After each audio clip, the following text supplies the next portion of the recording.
علیکم، میں امداد سمرو۔ آزاد جموں کشمیر میں انتخابات کا پہلا مرحلہ مکمل ہو گیا۔ میرپور ڈویژن میں پولنگ ہو گئی، مگر ساتھ ساتھ کئی سوالات چھوڑ گئی۔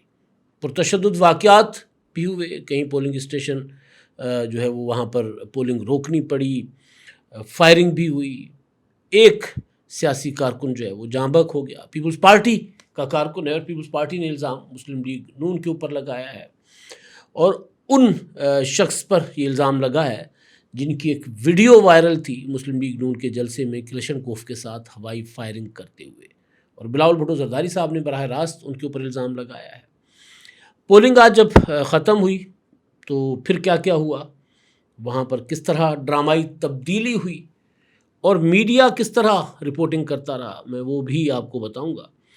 اور دوسرا، پنجاب میں سیلابی صورتحال، خاص طور پر لاہور کی گرد و نواح، وہاں پر انتہائی خراب صورتحال ہے، اور وہاں پر جس طرح نالے بھپرے ہیں اور کوئی 200 سے زیادہ آبادیاں بتایا جاتا ہے کہ وہ اپنا زیر آب آ گئی ہیں، سیلابی صورتحال ہے، تو اس کی بھی میں تفصیلات آپ کے سامنے رکھوں گا۔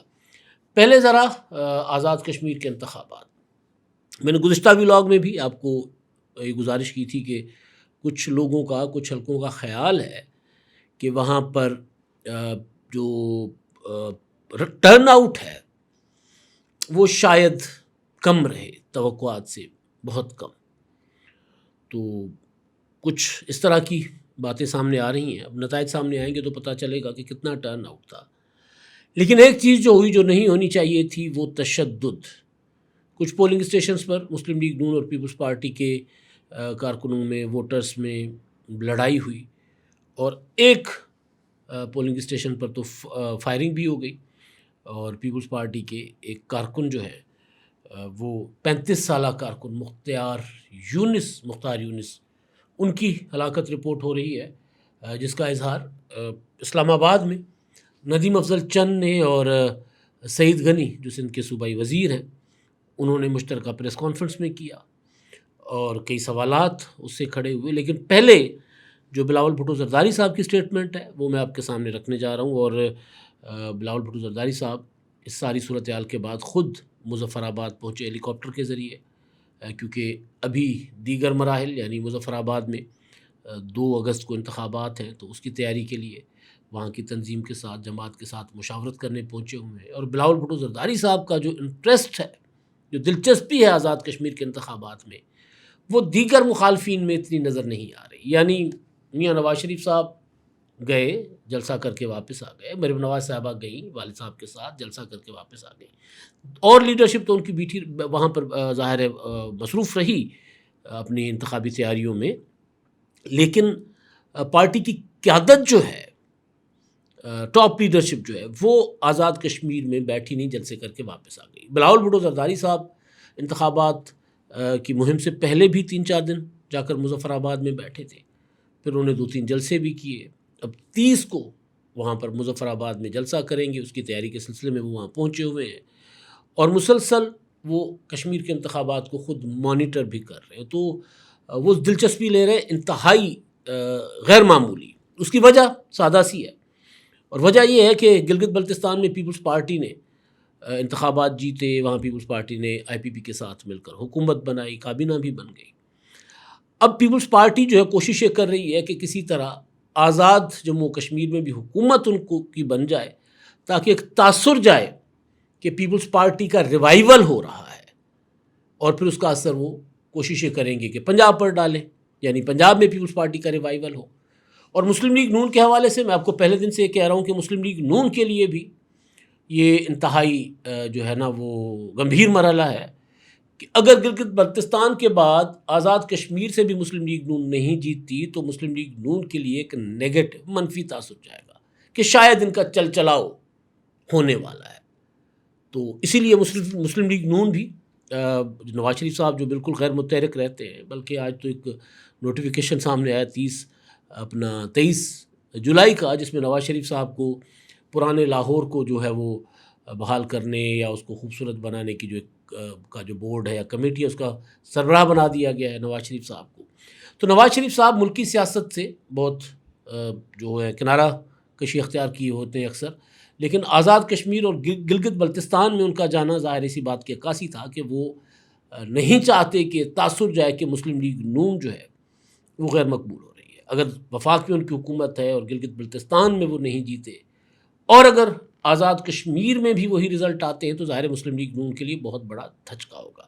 تو گزارش میں یہ کر رہا تھا کہ جی ایک جگہ پر لڑائی ہوئی، اور بلاول بھٹو زرداری صاحب نے جو ویڈیو بیان جاری کیا، یا جو ندیم افضل چند نے پریس کانفرنس میں الزام لگایا، وہاں پر جو LA-9 کوٹلی میں فائرنگ کا واقعہ ہوتا ہے، جس میں پیپلز پارٹی کے 35 سالہ کارکن ہیں نکیال کا علاقے میں مختار یونس، وہ بلاول بھٹو نے کہا کہ وہ شہید ہو گئے ہیں، اور انہوں نے کہا کہ جی نون لیگ کے امیدوار، انہوں نے اپنے بیان میں کہا کہ نون لیگ کے امیدوار سردار عمیر نعیم کی جانب سے فائرنگ کی گئی اور اس میں وہ شہید ہوئے، اور انہوں نے کہا کہ 2 روز قبل اسی لیگی رہنما سردار نعیم کی ساتھیوں سمیت کھلے عام فائرنگ کی ویڈیو بھی منظر عام پر آئی تھی۔ سوشل میڈیا پر یہ ویڈیو وائرل ہے، اور کلیکشن کوف سے وہ فائرنگ کر رہے ہیں، پیچھے نون لیگ کی ریلی ہے یا جلسہ ہے، تو اس میں نون لیگ کے جھنڈے بھی نظر آ رہے ہیں۔ لیکن یہ بلاول بھٹو کہہ رہے ہیں کہ الیکشن کمیشن اگر یہ نوٹس لیتا، اس چیز کو روکنے کی کوشش کرتا، تو پھر شاید یہ افسوسناک جو ہے وہ سانحہ نہ ہوتا، اور کئی لوگ بتائے جا رہے ہیں اس میں زخمی بھی ہو گئے ہیں۔ اور بلاول نے کہا کہ جی ہمارے جو مخالفین ہیں وہ بوکھلاہٹ کا شکار ہیں، اور اسی وجہ سے وہ اوچھے ہتھ کنڈوں پر اتر آئے ہیں۔ تو یہ وہاں پہ صورتحال ہے۔ اب کئی جگہ پر فائرنگ کے اور لڑائی جھگڑے کے اور بھی واقعات ہوئے ہیں، لیکن میں آپ کو اب اس کا ایک اور دلچسپ پہلو بتاتا ہوں۔ پاکستانی میڈیا کی ساکھ، کریڈیبلٹی کیوں ختم ہوتی جا رہی ہے، مین اسٹریم میڈیا کی۔ میں بھی رپورٹر رہا ہوں، آج بھی رپورٹر ہی ہوں، کوشش کرتا ہوں کہ خبریں آپ کے سامنے اپنے تجزیے کے ساتھ پیش کروں، لیکن بنیادی طور پر تو میں رپورٹر ہی ہوں۔ تو جب کوئی الیکشن کور ہم کرتے تھے تو پھر جو نتائج آنے سے پہلے اور پولنگ ختم ہونے سے پہلے ہمیں یہ ہدایات دی جاتی تھیں کہ جی آپ بس کوئی ایسا ملتا جلتا رزلٹ بنا کر ہمیں ٹکر بنا کر بھیج دیں، تاکہ ہم بس جیسے ہی پولنگ کا وقت ختم ہو تو ہم پھٹے مارنا شروع کر دیں کہ جی نتائج موصول۔ الیکشن کمیشن تنگ آ گیا۔ الیکشن کمیشن نے کہا 5 بجے پولنگ ختم ہوتا ہے اور 4:45 بجے آپ نتائج چلانا شروع کر دیتے ہیں، یہ کیا ڈرامہ ہے؟ اور یہ ڈرامہ یوں ہوتا تھا کہ جی ایک پولنگ اسٹیشن ہے، فرض کر لیں، وہاں یہ کلیم کیا جاتا تھا کہ وہاں پر 100% ٹرن آؤٹ ہوا، ایک بھی ووٹر نہیں بچا پیچھے جو ووٹ کاسٹ کرنا ہو جس نے، تو لہٰذا وہاں پر گنتی شروع کر دی گئی، تو ہمیں نتائج موصول ہو گیا۔ یا پھر دوسرا یہ کہ جی 5 پورے بھی بجے، ابھی 5:01 نہیں ہوا تو پہلا پھٹا چلتا ہے جی پولنگ کا وقت ختم، غیر سرکاری غیر حتمی نتیجہ موصول، اور فلاں امیدوار کو اتنے ووٹ، فلاں امیدوار کو اتنے ووٹ، فلاں کو برتری۔ آج اب کیونکہ الیکشن کمیشن نے تنگ آ کر کہا کہ جی آپ کم از کم 1.5 گھنٹہ پولنگ ختم ہونے سے پہلے کوئی نتیجہ آپ نہیں دیں گے، فیبریکیٹڈ 2 نمبری ظاہر ہے، اس میں کوئی شک نہیں ہے۔ تو میں تو انکار کرتا تھا، میں کہتا تھا جی مجھ سے یہ نہیں ہوگا بھائی، میں میکسیمم یہ کہہ سکتا ہوں کہ جی گنتی ہے، ٹرینڈ کیا گیا، کون سی پارٹی پولنگ کے وقت جس کا ذرا پلڑا بھاری نظر آئے، یہ میں کہہ سکتا ہوں۔ میں یہ نہیں کہوں گا کہ جی ابھی گنتی ہوئی نہیں، بیلٹ بکسے کھلے نہیں، اور میں کہوں کہ جناب مجھے رزلٹ مل گیا ہوا یہ کہ میں ظاہر ہے جیو نیوز پاکستان کا میں تو سمجھتا ہوں کہ بس تھوڑا بہت وہی نیوز چینل ہے، تو میں دیکھ رہا تھا جی 5 بجے پہلے بیپر آتا ہے کہ جی خبر آتی ہے بریکنگ کہ جی میرپور میں پولنگ کا وقت ختم، اور 5:01 پہ پھٹا چلتا ہے کہ جی جیو نیوز کو غیر سرکاری غیر حتمی نتائج موصول ہونا شروع ہو گئے۔ جن بھی صحافیوں نے یا جو بھی سیاسی لوگ جو پولنگ ایجنٹ بنتے ہیں، بیٹھتے ہیں، اس سارے عمل کا حصہ ہیں، جو الیکشن لڑتے ہیں، یا الیکشن کمیشن کا عملہ، ان کو یہ پروسیس بہت اچھے طریقے سے پتہ ہوتا ہے کہ جیسے ہی پولنگ ختم ہوتی ہے تو پولنگ ایجنٹ اندر کون بیٹھے گا جی گنتی میں، نون لیگ سے کون بیٹھے گا، پیپلز پارٹی سے کون بیٹھے گا، استحکام پارٹی سے کون بیٹھے گا، پہلے ان کا فیصلہ ہوتا ہے کہ جی ہم لوگ بیٹھیں گے، پھر وہ آتے ہیں، بیٹھتے ہیں، پھر دروازے بند ہو جاتے ہیں، پھر کوئی اندر باہر نہیں آ جا سکتا، پھر جناب اگر زمین پہ بیٹھنا ہے تو چٹائی بچھا کر بکسے کھول دیے جاتے ہیں سب کے سامنے، سب کے سامنے ان کو جو ہے وہ کیا جاتا ہے، ان کی سیل توڑی جاتی ہے بکسوں کی. اس کے بعد وہ بکسے سب کے سامنے کھولے جاتے ہیں، دکھائے جاتے ہیں کہ دیکھیں جی یہ ہے، اور کوئی کاغذ نہیں پڑا ہوا. تو یہ 5-7-8 منٹ کا ایک یہ پروسیس ہوتا ہے. اور اس کے بعد پھر گنتی شروع ہو جاتی ہے. اور پھر گنتی اگر 100 ووٹ بھی ہو تو اس میں بھی کوئی لگ جاتے ہیں 15-20 منٹ، آدھا گھنٹہ. ابھی یہ چل ہی رہا تھا کہ جی نتائج موصول ہونا شروع، تو 10-15 منٹ کے بعد خبر آ گئی کہ الیکشن کمیشن نے 1 گھنٹہ وقت بڑھا دیا. وجہ کیا بتائی؟ وجہ مجھے سمجھ نہیں آئی. وجہ یہ ہے کہ کیونکہ گرمی تھی، لوگ نہیں نکل پائے تھے، گرمی کی وجہ سے شدید گرمی تھی، اس لیے 1 گھنٹہ بڑھا دیا گیا. پہلی بات یہ کہ میں دیکھ رہا تھا کہ کئی ایسے پولنگ اسٹیشنز جو جیو نیوز رپورٹ کر رہا تھا، وہاں پر پولنگ بوتھ میں واقعتاً بکسے کھلے ہوئے تھے اور ٹیبلوں پر ووٹ پڑا ہوا تھا. رپورٹر جو ہے وہ بیبر دے رہا تھا، اور اسی دوران خبر آ جاتی ہے کہ جی آپ یہاں رکے، ہمیں جوائن کیا ہے فلاں نے. اور خبر یہ ہے کہ الیکشن کمیشن نے 1 گھنٹہ وقت بڑھا دیا. اب جب بکسے کھل گئے تو اس کے بعد وقت بڑھانے کے بعد کیا مشکوک نہیں ہو جائے گا معاملہ؟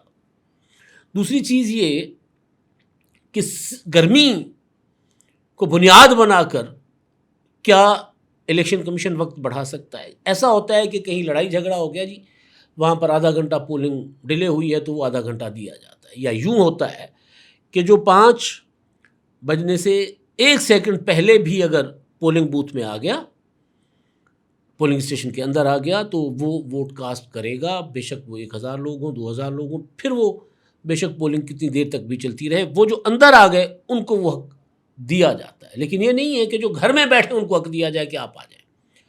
تو اس کے پیچھے جو مجھے لاجک سمجھ آئی اور جو میں نے پتہ کیا لوگوں سے، وہ یہ ہے کہ ٹرن آؤٹ نہیں تھا. تو لہٰذا ٹرن آؤٹ بہتر کرنے کے لیے تمام پولیٹیکل پارٹیز سے مشاورت کے بعد الیکشن کمیشن نے فیصلہ کیا کہ جی ہم 1 گھنٹہ بڑھا دیتے. اب اس پر ظاہر ہے جو لوگ الیکشن میں جنہوں نے ساتھ نہیں دیا، پی ٹی آئی ہو گئی، کلعدم عوامی ایکشن کمیٹی ہو گئی، وہ اس پر سوالات کریں گے. لیکن ان کے سوالات کو تو خیر کیونکہ سیاسی مخالفین ہیں تو اس کی شاید کوئی اتنی امپورٹنس نہ ہو. لیکن ٹیکنیکلی یہ چیز ہونی چاہیے تھی. کیا یہ انتخابات کی شفافیت پر سوال کھڑے ہونے کی وجہ نہیں بنے گی؟ یہ جناب معاملات اب نتائج، حقیقی نتائج جو ہوں گے غیر سرکاری کی حتمی، وہ آئیں گے تو پھر اگلے ولاگ میں اس پر میں آپ کے ساتھ تفصیل سے آپ کے سامنے گزارشات رکھوں گا. جی کافی برس پہلے میں ایک لاہور کے ساتھ ایک رچنا ٹاؤن ہے لاہور شہر کے شاہدرہ سے تھوڑا سا آگے، تو مجھے پتہ چلا کہ جی وہاں برساتی نالا آیا اور پوری کی پوری آبادی ڈوب گئی. میں کہ برساتی نالا یہاں کیسے؟ پھر پتہ چلا کہ جی وہاں جو سیالکوٹ سے برساتی نالے آتے ہیں، ناروال سے، تو وہ یہاں تک مار کرتے ہیں، راوی میں جاتے ہیں. تو ان کا راستہ، کیونکہ آبادیاں بنا کر راستہ بند کر دیا، دریا ہے وہ، ندی نالے بھی جب بارشیں ہوتی ہیں، جب پہاڑوں سے پانی اترتا ہے تو وہ بھی بڑے خطرناک قسم کے مست دریا بن جاتے ہیں. میں گیا تو جناب وہاں کشتیاں چل رہی ہیں، ہم نے کوریج کی. اب آج کیونکہ مین اسٹریم میڈیا اس طرح شاید اس کو رپورٹ نہیں کر رہا، سائڈ پہ کوئی کونے خدرے میں خبر چھاپتا ہے، تو آج میں جب بیٹھا ہوا کام کر رہا تھا تو میں دیکھوں تو صحیح برسات کی صورتحال کیا ہے. تو پتہ چلا کہ جناب لاہور کے ساتھ جتنے بھی علاقے ہیں مرید کے شیخ پورہ ضلع کے، وہ تو کئی ڈوبے ہوئے ہیں. پچھلے ولاگ میں نے آپ کو بتایا تھا کہ جو قلعہ ستار شاہ کے پاس وہ ایک نالا جو ہے وہ ریلوے ٹریک کو بہا لے کے گیا. پھر مجھے افسوسناک خبر ملی کہ ایک علاقے میں 3 بچے برساتی پانی میں ڈوب گئے، اور ایک ہی گھر کے 3 بچے. اور وہ اپنا میں آپ کو اس کی ڈیٹیل بتاتا ہوں کہ وہ 3 بچے جو ڈوبے، اب اس کی بھی خبر، ہاں یہ واقعہ جو پٹھان کالونی کا ہے، اور پٹھان کالونی جو ہے نالا بھیڑ، اس کے پہاڑوں سے آنے والے پانی کی وجہ سے وہ اس میں ڈوبی، اس میں کئی فٹ پانی کھڑا ہو گیا. تو 3 بچے دانیال، نعمان اور برہان یہ ڈوب گئے. اور پھر یہ فیروز والا کے قریب ہے. پھر جناب فیروز والا، مرید کے، کاموں کی، کالا شاہ کاکو، ننگل ساداں، نگل دونا سنگھ، نٹھاں والی، رستم پور، اور یہ ہے مونگنا والا، کوٹ سیداں، ننگل کسوال، ان سمیت 200 سے زیادہ دیہات متاثر ہوئے ہیں. جہاں پانی پہنچا ہے، اور بند جو ہیں وہ ٹوٹے ہیں. جو لوگ ہیں وہ یہ کہہ رہے ہیں کہ جناب انہوں نے ہر سال یا جب بھی زیادہ بارشوں کا امکان ہوتا ہے تو یہ اس کا خدشہ ہوتا ہے، لیکن یہ بندوں کی مرمت ہی نہیں کرتے. بندوں کی مرمت یہ کیا کریں گے؟ بندوں کا وجہ بند نہیں ہے، وجہ یہ ہے کہ جو راستہ ہے ان ندی نالوں کا وہ بند کر دیا گیا ہے. وہاں آبادیاں بن گئی ہیں، وہاں سڑکیں بن گئی ہیں، انفراسٹرکچر بن گیا ہے. آپ اگر شادرے سے نکلیں گے تو آپ کو اپنا شادرے سے باہر نکلیں تو آپ اپنی رائٹ سائڈ پہ دیکھتے جائیں، پنڈی کی طرف جاتے ہوئے یا مرید کی طرف آپ کا اگر ہے آپ کا گاڑی کا رخ، تو آپ کو رائٹ سائڈ پہ ریلوے لائن پر آپ کو 1-1 کلومیٹر آدھے کلومیٹر کے برجز بنے ہوئے نظر آئیں گے. لیکن جو جی ٹی روڈ ہے اس پر آپ کو 500 میٹر تو کیا 500 فٹ کی پل بھی نہیں بنی نظر آئے گی، اور وہاں پر آپ کو انڈسٹری بھی نظر آئے گی، وہاں پر آپ کو آبادیاں بھی نظر آئیں گی، وہاں پر آپ کو کالونیز بھی بنی نظر آئیں گی پراپر جو منظور شدہ ہوتی ہیں متعلقہ اداروں سے. یہ وہ آبادیاں ہیں، یعنی پانی جو ہے وہ آبادیوں میں نہیں گیا، آبادیاں دریاؤں کے اور ندی نالوں کے اندر چلی گئی ہیں. اس کا کوئی تو سدباب ہونا چاہیے. یہ بیچارے لوگ جو ہیں جن کو پتہ نہیں ہوتا، وہاں زمینیں بیچ کر پلاٹنگ کر کے بیچ دیا جاتا ہے سارا کچھ، اور پھر جب بھی مونسون ذرا بھپرتا ہے ندی نالے آتے ہیں تو یہ لوگ ڈوب جاتے ہیں. اور پھر میکسیمم یہ ہوتا ہے کہ جناب رپورٹ نہ ہونے دیں بس، کیونکہ گورننس کے اوپر سوال کھڑے ہوتے ہیں. اب تک کے لیے اللہ حافظ. 999 کمیونیکیشن، ڈیجیٹل میڈیا اور یوٹیوب چینلز کی دنیا میں بڑی کامیابیاں سمیٹنے کے بعد اب ویب نیوز، ویب چینل اور یوٹیوب نیوز چینل کی طرف قدم بڑھا رہا ہے، جس کے لیے ہمیں ملک بھر میں رپورٹرز کی ضرورت ہے. خواہش مند حضرات و خواتین نیچے دیے گئے نمبر پر رابطہ کریں. What's app +92 309 1226 999.